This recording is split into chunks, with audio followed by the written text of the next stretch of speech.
Hi, sir. Thank you for suggesting reading books.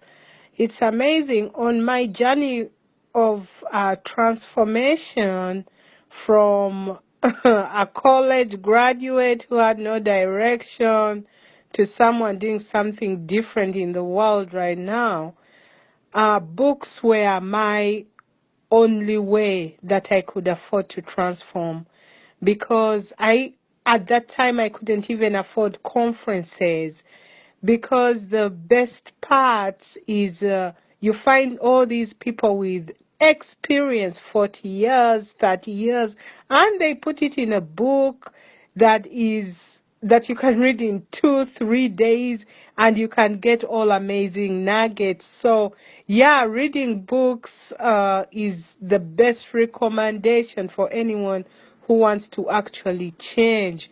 It worked for me and it has worked for so many because this is a way of masterminding. It's a way of picking the brains of those who have been there before you without having to go through their experience and make their mistakes. So I encourage everybody, please pick up a book or two. Even if you're not a reader, I'm actually not a reader, I'm a listener. I listen more than read.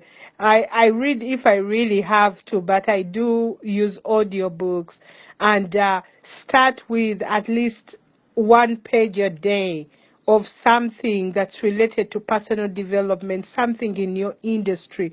This is a habit one has to create. It's not something that just falls on you. Many people, you don't have to be a college graduate to engage in personal development. At any level, you're free to improve yourself, start from zero and make it all the way as high as you want. We can take examples of Ford. You know, the guy who started the Ford car industry. The guy never went to school.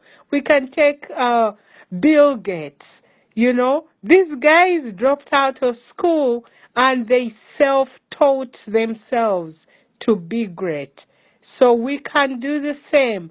By the way, if you need a list of books where to start from, let me know because I compiled a small list of the books that actually helped me. You know, like Think and Grow Rich, The Millionaire Next Door. You know, there are a few that at least you can start with. Anyway, this was great. Thank you. This is Mother Ego again. Bye.